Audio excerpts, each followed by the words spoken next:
ওই স্যালারি অনেক সময় দেখা যায় ঠিক আছে, এখানে আপনার মানে যেগুলো আপনার লেখেও দিচ্ছে, মানে এই কোম্পানি এগুলো আপনার ওষুধের নাম চলে এসেছে, কারণ এটা আপনার 200 টাকা লেগে।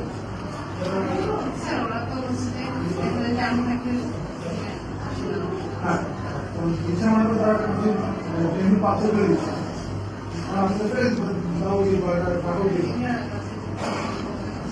সবাই ঢুকে আপনি এখন সবাই না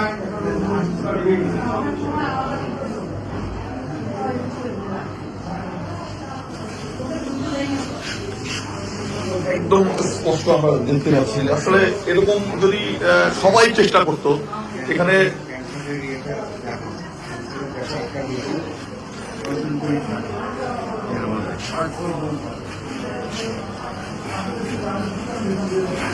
একদম সাধারণ মানুষরা কিন্তু এখানে চিকিৎসা গ্রহণ করেন।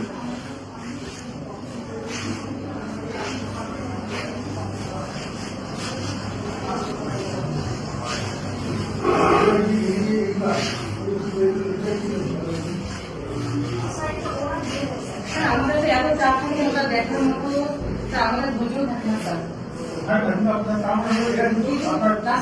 এটা কিন্তু হচ্ছে যে শুধু বলে দেওয়া আছে প্লাস ওনার ঢুকবেও না, কাগজও দিয়ে যাবে না।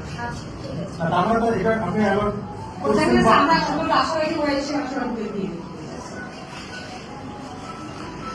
একদম গ্রামের প্রত্যন্ত অঞ্চলের সাধারণ মানুষ কিন্তু রংপুর মেডিকেল কলেজকে আসলে হৃদয়ে ধারণ করে তারা চিকিৎসার জন্য আসেন। তাদের চিকিৎসা সেবা যেন ব্যাহত না হয় সেজন্য আসলে ব্রিগেডিয়ার স্যার চেষ্টা করছেন এবং সম্মানিত চিকিৎসক রয়েছেন তাদেরকেও আহ্বান জানাচ্ছেন সবাই মিলে আসলে এই চিকিৎসা সেবাটাকে এই মানুষগুলো সাধারণ মানুষগুলো এদের দেখেন যে আসলে একদম দেখলেই আসলে কষ্ট লাগে অথবা মায়া লাগে এরকম একটা অবস্থা। তাদের চিকিৎসা সেবার জন্য এত বড় হাসপাতাল যেখানে আপনার সবসময় রুগী থাকে প্রায় 2500 এবং আউটডোরে কিন্তু অনেক রোগীর চিকিৎসা প্রদান করা হয়। এত বেশি রোগীর চিকিৎসা আউটডোরে এত বেশি রোগীর চিকিৎসা প্রদান করা হয়, সেই জায়গা থেকে আসলে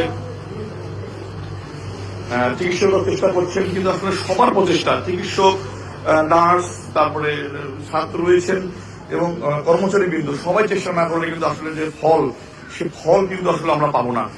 সেইটাই কিন্তু স্যার মেসেজ দিচ্ছেন, সবাইকে জানাচ্ছেন যে আসলে মেডিকেলটা আমাদের সবার, একটা কিছু হলে আমরা হয়তো এখানে আলোচনা করি, সমালোচনা করি, কিন্তু